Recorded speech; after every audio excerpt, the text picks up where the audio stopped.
There are 5 lies that I believed about living in the Dominican Republic when I moved here that I've learned are exactly that. Lies. After living here 4 years, I'm gonna go one by one through each of these and share the revelations I've had that prove that they're exactly what I said.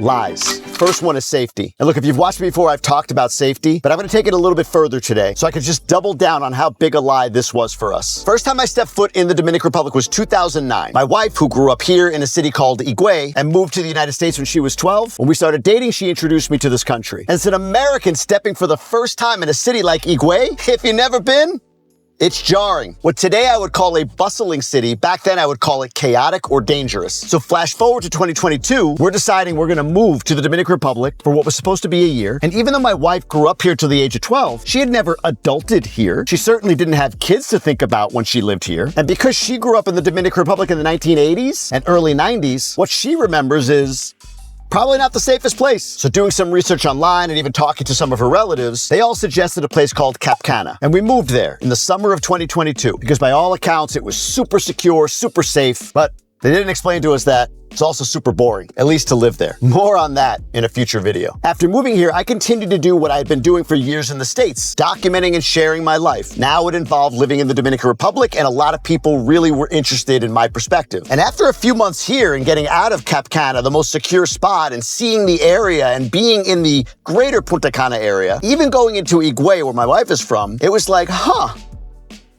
this doesn't feel unsafe. But who knows? Maybe I'm wrong. Maybe I'm just getting overly comfortable. As my brand started to grow, I had all of these people reaching out to me or commenting, laughing at me about how I don't understand safety because I haven't gone to this place, that place, and that place. And in fairness, for me, early on, it was like, I've been to some of these places like Santo Domingo, but with my wife's uncle years ago, everything was very much curated. So yeah, I guess I'll believe these folks that know better than me that I must be in just a bubble where it's only safe in the Punta Cana area and everywhere else is unsafe. But then I went, and I went again, and I went again, and I went further, and I went further. And after 4 years, nearly 4 years, I could say this with a lot of confidence. Those people, the ones that told me how unsafe this place is, how wait till I see this or that, they're wrong. Look, I'll say this, like we go to Santo Domingo for the first time as a family and we go to a place that's really nice and safe and good. And I'm like, oh, okay. We must have found the little enclave that this is like the little safe part. That must be all there is. And the rest of this place must be an absolute you-know-what show. But then I went to the next neighborhood and the next neighborhood and the next neighborhood. Then the GPS took us on some journeys. Then I was invited to something in this neighborhood and go to this part of town and that part of town. And I was like, am I wrong, or do you have to kind of find the unsafe in this city? Later on, I went to a place called Santiago. This is the spot, right? This must be what everybody means is the unsafe city in DR. I must have found it now because so far, kind of striking out. Beautiful city. Even safer feeling than Santo Domingo, which feels very safe to me. Okay, but we get into the mountain towns, these little nothing towns like Jarabacoa. Beautiful mountains, gorgeous view, incredible restaurants, including a couple of restaurants run by chefs that had Michelin stars in other restaurants. Maybe it's Cabarete, the North Shore, Puerto Plata, Samana Peninsula, maybe? Miches. Let's get way out, like Punta Rusia. No, man, I'm a very trusting person. All these people, these Dominicans, are telling me from afar that I live in a very unsafe place, so I'm trying to prove it. I'm really trying to find it. And I can't. Okay, last straw. I'm gonna drive back from Santo Domingo, like late at night one night, and just see maybe that's where the crazies come out, and I'm gonna be really, really scared. Heck, you know what I'm gonna do? I'm gonna stop in a little town called Boca Chica at like 1 in the morning and get some pollo frito and some other stuff from this little roadside stand. That'll make me feel unsafe. Yeah. There's people dancing, having a good time here.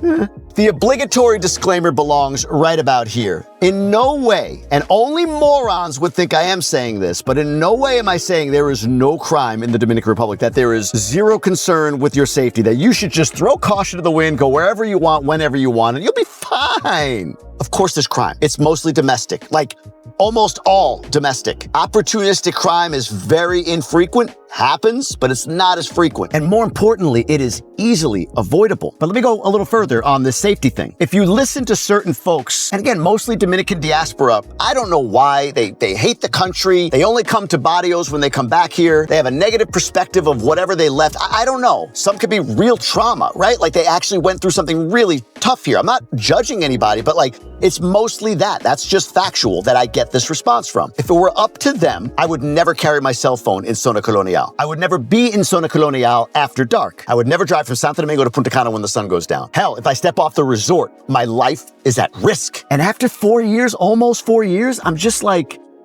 nah, they're wrong. Look, there are 2 recent cases of people, tourists, coming here and not going home alive that I can think of. It happens. 13 million people go somewhere. It's inevitable. One of them was a young lady that was lost and never found on Bávaro Beach. Now, here's what I mean by avoidable. It was early in the morning, rough tide indicated by flags. She went with a stranger she didn't know, apparently drunk, and unfortunately, we never heard from her again. That feels avoidable to me. More recently, there was a young man, a Canadian, that was killed in Puerto Plata when he left the resort and he was the victim of an attempted robbery and was shot by a local. But I don't know, unless I'm wrong, the news said that he left the resort at 4 a.m. on like motor scooters or small motos to go into town to get food at 4 a.m.?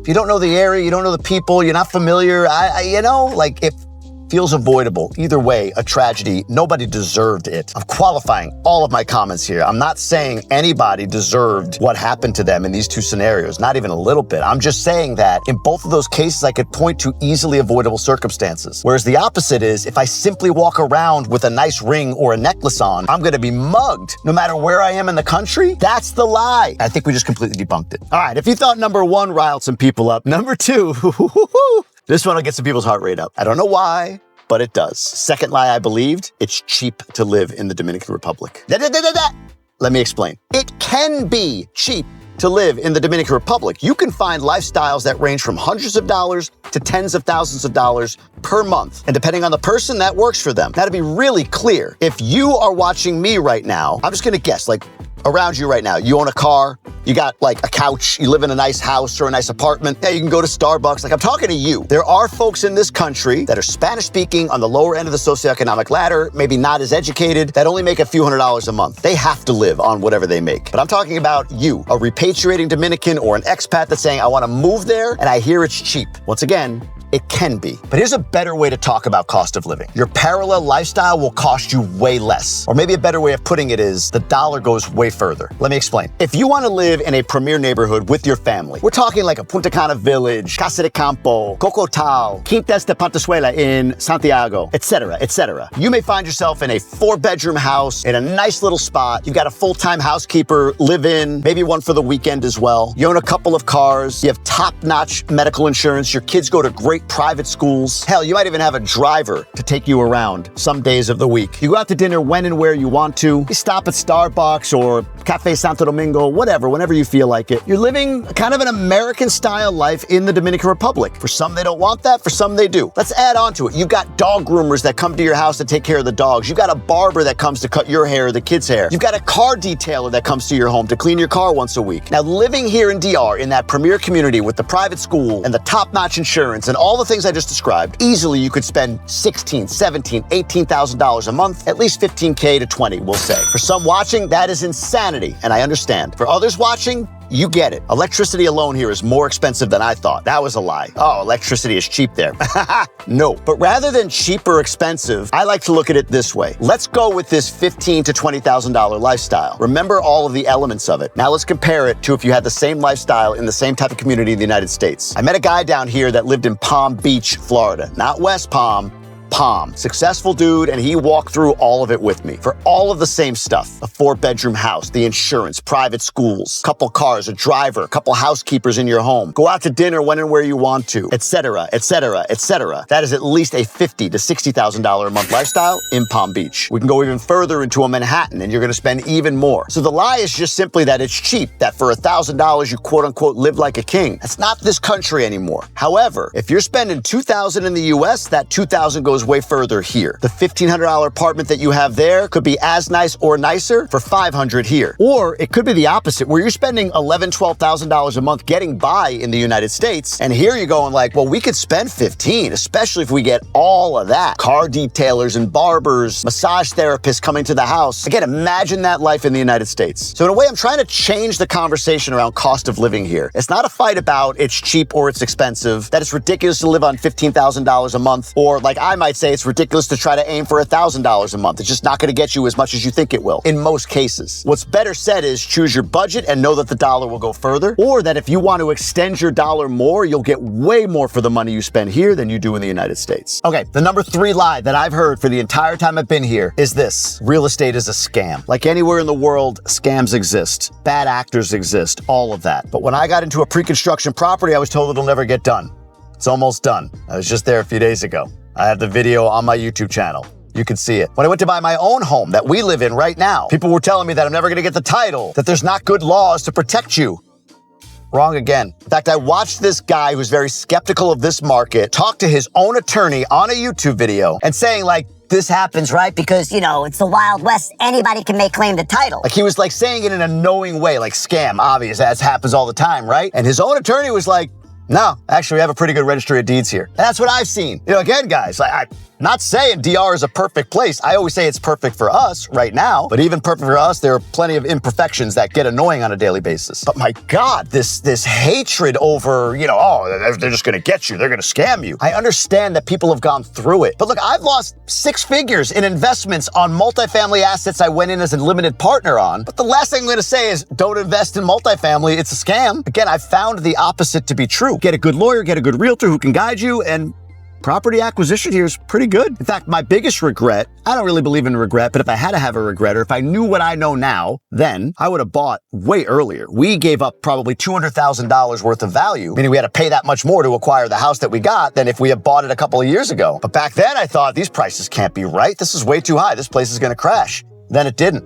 And then it didn't again. And then it didn't again. And here we are. Will it crash or correct? Every market does at some point. But the lie to me is that I'm sitting in some sort of speculator's bubble that's due to burst any day now, and that buying property is so Wild West that it's not even worth trying. Look, I have a second channel. It's called More Jamie Gruber, in case you want more of this face. And on that channel, I get really tactical. Like, how do you find a great realtor? What does that even mean? How do you vet a developer? What are the steps? Now, these are all my thoughts, my steps, but I'll link it down below. Go check out the channel. I just put together my own thesis. I try to stick to that thesis. I learned from all the mistakes that others might make. And so far, knock on wood, if there was some here, we've protected ourselves. I mean, I own my house. I have a mortgage on it in the Dominican Republic. All doable. All things people told me aren't possible. Crazy. I have a piece of land and I have a pre-construction property that'll be delivered to me in a few months. And again, I go to it once a month. I see it. I can see the progress. There's a model unit up already. Here's the reality on scams, real estate scams. That term gets used very, very loosely when it comes to anything from a mild inconvenience to a major delay here in country. A scam is like, they took my money with no intention ever of building. They never even owned the land they were going to build on.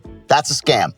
Those happen, they make news. Delayed, breach of contract, over on the completion date, finishes not what they promised initially. I mean, call it what you want, but that's breach of contract. But especially for Americans when they're buying here, and again, guilty, I believed this lie. Anything that happens in DR or in another country for that matter, we go right to scam. Look, I'll give you this little thing on delays. When we moved here, we started renting our house out like midterm, like months at a time. Initially, the thought was for people that were insurance displaced. And we eventually did rent to some of those folks. They had a flood, they had a fire, they needed a place to stay for a few months while their house was being fixed. But in the nearly 3 years that we were renting our house in the United States to other people, a couple of times it was people that rented our house because they sold theirs. The one that they were having built wasn't done and it kept getting delayed. We don't call that a scam in the United States, but we do here. So lie 3 debunked. Everything in real estate is a scam. There's ways of making sure you protect yourself that I believe severely limit risk, maybe even eliminate it. Again, check out the second channel for some of that stuff. All right, this is one that I believe the lie on as well, and that is that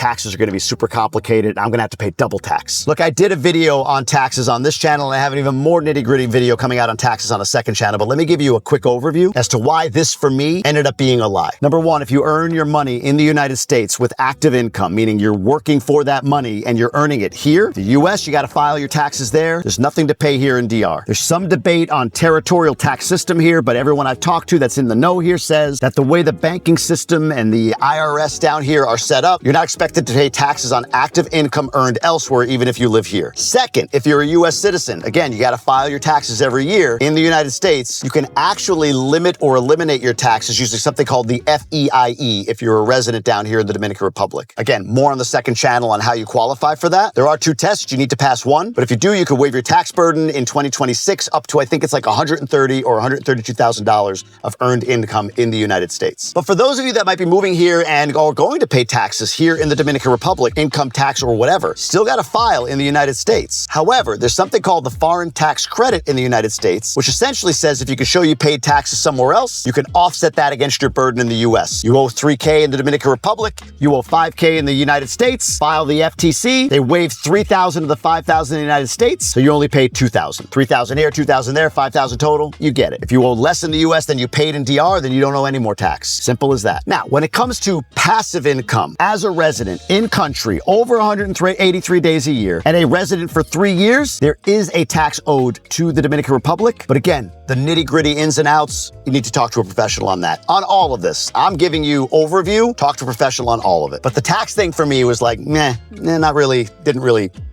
big lie. All right, this fifth and last one really comes down to Punta Cana specifically, a lie that I believe so much that we were only coming here for a year because we thought this had to be true. And that's this. Punta Cana is simply a tourist destination. Punta Cana is a tourist destination. They have resorts. They've built it for tourists, no doubt about it. But 4 years ago when I moved here, there were 3 international school campuses, PCIS, Heritage, Avoidable Bilingual. There were also 3 full-service grocery stores, Nacional, which I'm sitting outside of right now, Jumbo, and Olé. Flash forward 4 years. Ashton School has a campus. Maximo Potencial is building a campus. It's almost done, actually. I just saw it the other day. Ikigai is building a campus. Schools like Bavaro Innovation have expanded. All international, all bilingual schools in Punta Cana. You go from 3 campuses to 6 or 7 in 4 years. 4 years later, more grocery stores have been built. Unidos, Bravo, La Sirena, Mercajumbo. We went from 3 to 7 full-service grocery stores in the area. In addition, places like Vista Cana opted to become less an Airbnb spot, more of a community. City Place is building a community. Punta Cana Village, Ciudad Las Canas, which is right outside of Cap Cana, part of Cap Cana, Ciudad La Palma, Cocotao. All of these are communities that are filling up with people. And there's more. Velero, Residencial Bávaro, La Brisas. There's a ton of these little other communities, Costa Cana, that are filling up with people. Look, one of the things that people say to me whenever I talk about things in the country, they say,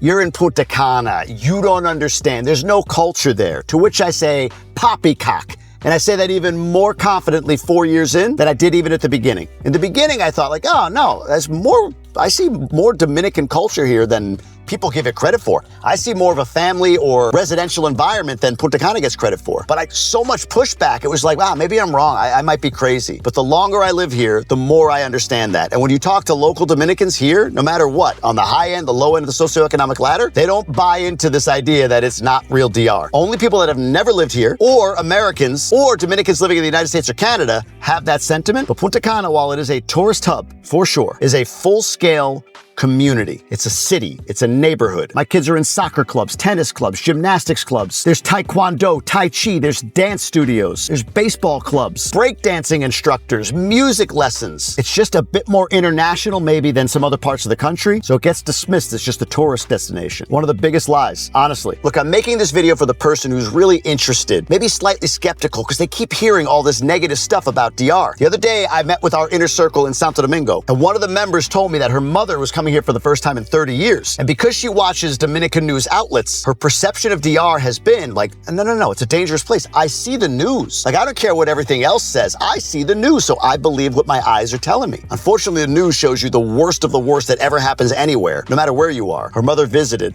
and her mother was blown away. In fact, you know who you are. Your mom's going back to Santiago. I can't wait to hear what her experience is. And for all of you that are interested in moving here, that are living here and seeking community, or that are investing here or looking at investing here, check out the Inner Circle. It's a few bucks a month if you want to go the monthly route. If you pay for the year, you'll save 2 months worth of tuition. Plus, I'm going to send you a gift in the mail that I think you'll like a lot. That's just for annual members. Links down below, or you can go to www.jamiegruber.com and join us there. And by the way, if you want to know the top 10 neighborhoods that I think exist here in Punta Cana specifically, there's a link down below where I'll send you a PDF with my thoughts on the best communities for you to consider for your move down to DR. I hope this helped you debunk some thoughts and lies that you may have heard like I have. Perhaps now you're thinking about like, all right, yeah, look, you know what? I'm more interested. I want to check out, how do I buy there? How do I avoid this risk? I did this video on my other channel that talks about the #1 way to avoid risk, in my opinion, in buying real estate down here. I hope that helps you. Tap on it. Jump into the Inner Circle. I'll see you on the next one.